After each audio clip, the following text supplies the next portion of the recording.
It's the all-new Mitsubishi Triton.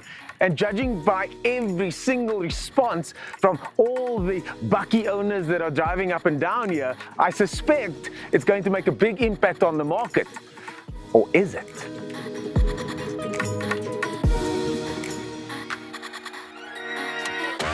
Up until the recent Triton Shogun model, it still looked very good. This one here, though, you can see by the new design in front, it looks completely different, and I like it. This is the 2.4 GLS 4x4. So you get 18-inch wheels, which look very good. It still comes with drum brakes at the back, but because it's a bucky, I wouldn't worry about that too much though. You've still got 4x4 Super Select 2, which is widely regarded as one of the best 4x4 systems available anywhere. That is one of Mitsubishi's calling cards. I always thought the previous gen was a little bit disproportionate, with things like the bar that didn't look like they fitted 100%. This car though, the proportions are a lot better in my opinion, and as you can see, there's a lot of subtle design details such as that are completely different.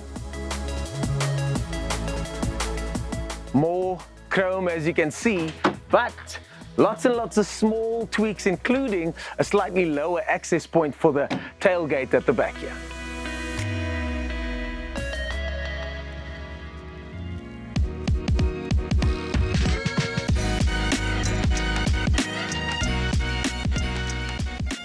Holy moly, this interior is an upgrade. Now, that's not to say the previous interior was bad, it was just a slightly older design from a different time, with lots of silvers here and there, kind of like some of the chrome around the outside, which admittedly does look good.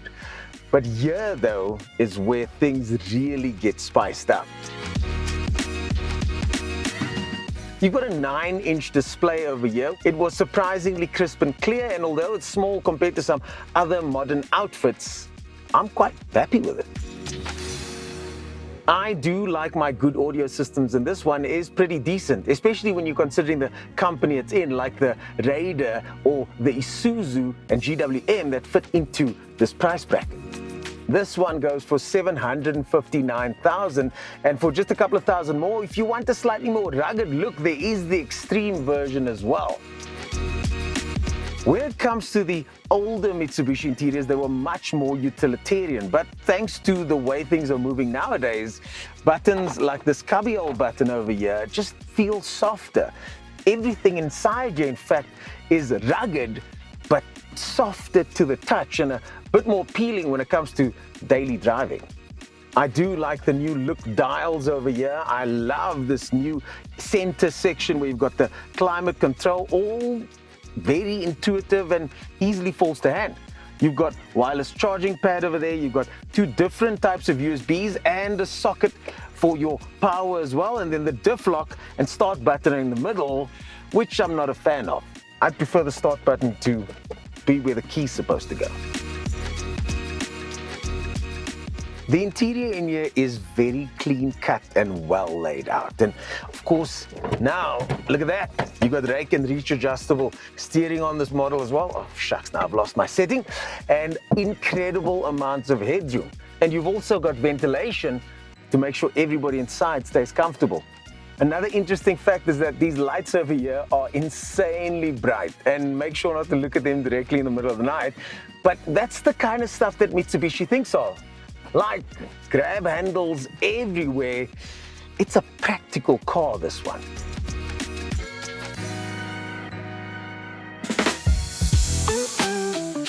Although there's a lot happening outside, with the chassis being different, the car being wider, it having more ground clearance ever so slightly, it's really inside where most of the changes have happened, or at least the inside of the cockpit experience. First things first, let's talk about the shock absorbers. Now, the dampening on this car has been changed, and Mitsubishi claims that they've made big steps forward in the technology and how they've done things with the suspension. And you can feel it. In fact, over bumps, especially smaller bumps, the vehicle doesn't shake as much. When the car articulates like that, it doesn't shake me from side to side as much. And over gravel roads, it performs very, very well. Speaking of soft, then you've got this gear selector. And where most Buckies have a very clunky, solid gear selector, this one over here feels like they've added extra rubber inside, which again continues that slightly more luxurious feel. It's not exactly a Range Rover, but it's not a 1980s Mitsubishi either, that's for sure. Then there's the interior noise of that engine. Now, if you floor it, you will hear the 2.4 diesel engine quite loudly. But when you're cruising, Mitsubishi have really made sure that this vehicle is quiet inside. So let's talk power figures. 135 kilowatts and 430 Newton meters. And although not as much as some of its counterparts, it feels adequate enough. You do also get fuel consumption that's decent, and although I've got an average of about 9.3, I think high 8s is definitely possible. Now, if you want the more powerful version, you have to wait till later on when their flagship model gets released in 2025. But for now, Mitsubishi has always had a way of making sure that the power, although the numbers don't show it, just like Isuzu, it works out on the road. Now, with the influx of GWM and models like that, all of a sudden, Buckies like this have a lot of competition. Now, when you compare it to something like the Ford, there you've got the tech fest. But this is that in-between Bucky with comfort and features, but it's a workhorse. It's designed to get the job done. It feels like it can. Those that know. The Triton is still an incredible Bucky, and it's better than the previous generation by quite some margin.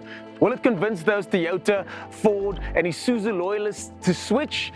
I don't know, probably not. But if Mitsubishi can continue to improve its after-sales service, they've certainly got a winner here as far as product goes.